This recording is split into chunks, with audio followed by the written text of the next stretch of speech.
And we're back with another video. How's it going, guys? I'm your NerdyBeardedBuddy, and today we're looking at a new game. We're looking at Sky Ocean's Wings for Hire.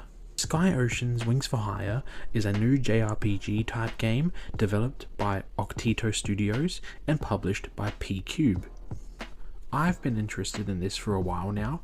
That's because pretty much the graphics and the gameplay looked really stunning to me. So when the publisher offered me a review code, I was ecstatic. I jumped at it, and yeah, I had to review this. This in turn still means that I'm going to give an honest review though. If you're new here, maybe consider subscribing. I focus on movies, video games, a bunch of nerdy stuff, so it'd really help me out. All good if not. I'll see you next time maybe. And so just to clarify, this is a review for the Nintendo Switch version. So Sky Ocean's Wings for Hire releases on the 10th of October 2024. It comes out on PS5, Xbox Series X and S, PC and Nintendo Switch. I was lucky enough to actually get to play this game very early before it came out. Yeah, so I'm pretty happy with that. Sky Ocean's Wings for Hire is a homage to JRPG classics. Set in the open skies, experience adrenaline-filled turn-based dogfights as you take the role of captain and unite a party of ragtag sky pirates, setting upon an unforgettable and touching journey. Relive the charm of classic RPGs with a touching story about the search for purpose. Take the role of Glenn Windwalker as you assemble your team of sky pirates and fight against the Alliance. Fight adversaries within the skies in strategic turn-based dogfights, tactically plan attacks and adapt your strategies to the ever-changing scenarios, unlock new special moves and equip your team with the best possible chance of victory. With stunning Studio Ghibli-inspired visuals, this makes for diverse environments and memorable character design, discover new towns, cultures and help solve local problems to gain their support and loyalty. Straight away, Sky Ocean's Wings for Hire very clearly seems to have taken inspiration from Skies of Arcadia. Now, I've never played Skies of Arcadia, but upon seeing some gameplay on YouTube, I can see the similarities, which is good. Graphically, this game is beautiful, even on the Switch. The colours are bright and vivid, the world and different cities are stunning and look really well realised and unique. This game oozes creativity and love. Keep in mind, this looks great on the Switch, so I imagine it'll look even better on the other more powerful systems it was released on. That being said, I did also see some textures that were a little low res for my liking. Character design here is brilliant. I really love the creatures, the look of the characters, the ship designs, they're all really cool, and it just gives us such a fantastical world type of game, and I'm here for it. Gameplay wise, there are two components, on foot and in the air. The on foot parts are pretty standard. Go see a person, talk to them, go here, get something from someone, talk to more people, help people solve things. It's pretty standard and doesn't really stand out here, but that's okay. I was okay with this because it gave me time to breathe and take in the atmosphere of each different environment and see all the sights and sounds, and honestly that was one of the things that made me fall in love with the game because it's beautiful. The in-air sections and combat are where the game really shines. Combat is turn-based and feels like a classic RPG here, which I loved. You have your squad of characters to control here in the fights, and you can choose which enemy to attack first and strategize what you'll do next.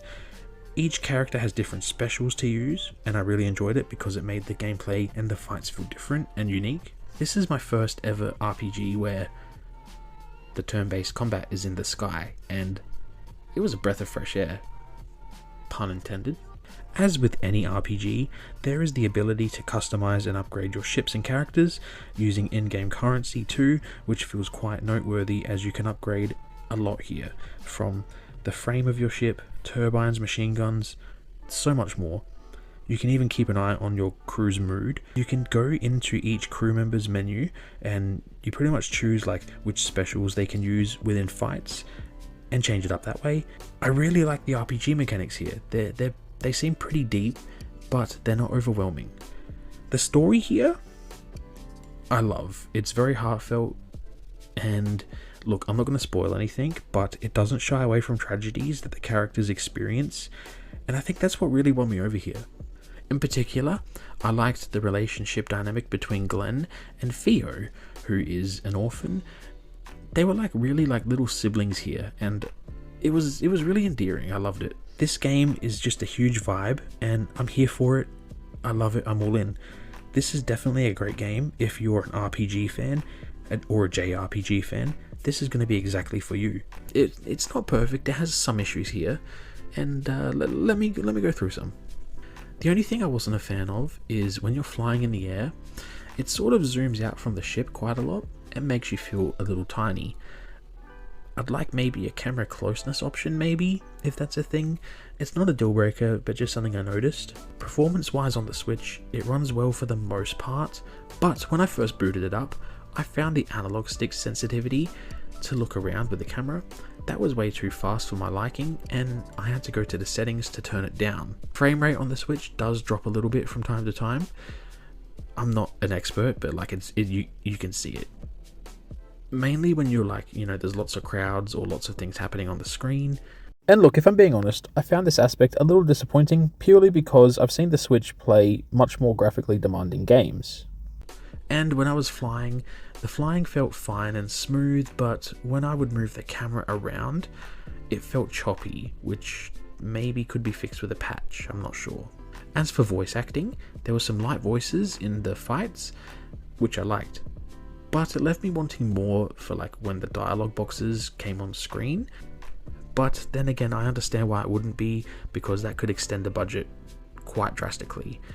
But on the other hand, it's a double-edged sword, because I also really liked that the dialogue boxes didn't have voice acting, because I liked interpreting what was said in my own way. There's so much to like about this game. I like manually saving, like it auto saves, but I like manually saving at little save points. That was really cool. Made me feel like I was playing an older game again, in a good way. The music here is brilliant. The music is standout. It's so good. It's fantastical.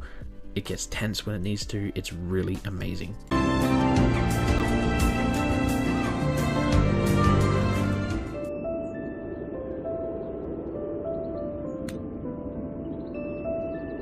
I think Sky Ocean's Wings for Hire is a good game. It has its faults, and I don't think it lives up to the classics that it's trying to emulate in this regard, so just keep that in mind. So yeah, that's just my thoughts and impressions on Sky Ocean's Wings for Hire. I really like this game. If you're into RPGs, JRPGs, you're gonna like this. If you want to try out a new type of game, maybe give it a shot.